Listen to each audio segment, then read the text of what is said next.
Okay students, आज हम अपना चैप्टर जो थर्ड बेटा वो कंप्लीट कर चुके हैं। चैप्टर अपना फोर्थ स्टार्ट करते हैं हम, स्ट्रक्चर ऑफ द एटम, कि हमारे एटम का स्ट्रक्चर वो कैसा है। तो इसके अंदर सबसे पहले सिलेबस के अंदर हमारे इंक्लूड होता है कौन सा टॉपिक, वो होता है अपना Rutherford model of an atom.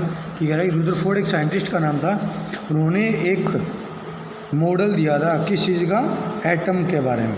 उसके बारे में देखो, सबसे पहले स्टडी करते हैं हम। देखो, Ernest Rutherford was interested in knowing how the electron are arranged within an atom। ये कह रहा बेटा कि रुदरफोर्ड था, वो इंटरेस्टेड था पता लगाने के लिए कि इलेक्ट्रॉन जो हमारे हैं ना वो कैसे अरेंज है एक एटम के अंदर। Rutherford design an experiment for this. Rutherford ने इसके लिए क्या किया, एक डिज़ाइन तैयार किया बेटा। In this experiment fast moving alpha particle were made to fall on a thin gold foil. इसके लिए उन्होंने क्या किया, एक फास्ट मूविंग मतलब है कि बहुत तेज़ गति से चलते हुए जो अल्फा पार्टिकल्स हैं उनको क्या किया, उन्होंने फॉल किया, मतलब उनको गिराया। किनको, अल्फा पार्टिकल फास्ट मूविंग जो हमारे थे किसके ऊपर, एक थिन गोल्ड फॉइल के ऊपर, एक गोल्ड की जो हमारे सोने की बड़ा एक बिल्कुल पतली सी थिन जो लेयर थी उसके ऊपर उन्होंने पुट किया। उसके बाद ये कह रहा है कि जैसे ही उसने उसको पुट किया तो उसके जो गोल्ड फॉइल था उन्होंने यूज़ क्यों किया, इसके बारे में, ये अल्फ़ा पार्टिकल हम यूज़ क्यों कर रहे हैं, उनके बारे में बड़ा डिटेल दी गई है कि उनके जो क्या अजम्पशन थे, क्या मतलब जो ऑब्जर्वेशन थी किनकी, रुदरफोर्ड की, उसके बारे में देखिए हम। उन्होंने क्या कहा, he selected a gold foil because he wanted as thin a layer as possible. ये कह रहा है कि उसने किसने, रुदरफोर्ड साहब ने क्या किया, सिलेक्ट किया एक गोल्ड फॉइल। क्यों, क्योंकि he wanted a thin layer as possible. ये कह रहा है कि जितना पॉसिबल हो सके हमें थिन लेयर चाहिए थी, और ये हमारा पॉसिबल है सिर्फ और सिर्फ गोल्ड के केस के अंदर। गोल्ड है या फिर हमारा सिल्वर भी होता है, पर सिल्वर के केस में ऐसा पॉसिबल नहीं है, तो इसलिए इन्होंने यूज किया किसको, गोल्ड को।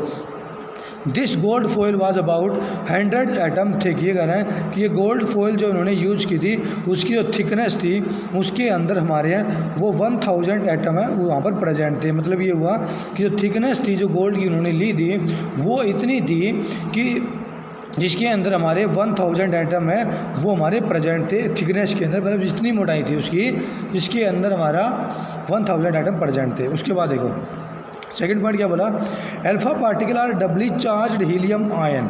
यह ध्यान रखना बेटा कि अल्फा पार्टिकल हमारे क्या होते हैं, alpha particle are doubly charge helium ion. Helium ion कौन सा होता है, ये देखो ये वाला, हीलियम के ऊपर जो एटॉमिक नंबर होता है बेटा 2, एटॉमिक मास होता है 4, इसी को हम बोलते हैं बेटा अल्फा पार्टिकल। ये कह रहा है अल्फा पार्टिकल हमारे क्या था, हीलियम आयन था।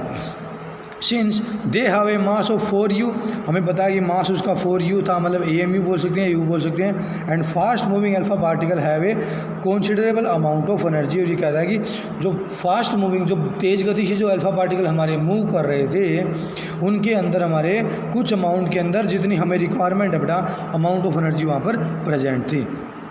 थर्ड पॉइंट देखो क्या बोला, इट वॉज एक्सपेक्टेड दैट, ये एक्सपेक्ट किया गया, alpha particle would be deflected by subatomic particle in the gold atom.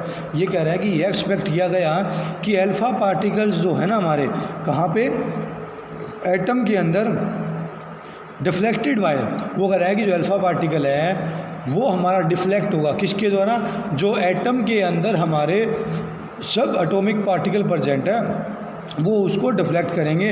और सब एटॉमिक पार्टिकल किसके, एटम के, और किस मेटल के, गोल्ड मेटल के, क्योंकि गोल्ड मेटल को बेटा इन्हें स्टडी किया था, उसी के बारे में हम डिस्कस करेंगे। Since alpha particle were much heavier than the proton, हमें पता है बेटा अल्फा पार्टिकल होते हैं बहुत ज़्यादा हैवियर होते हैं एज कम्पेयर टू प्रोटॉन।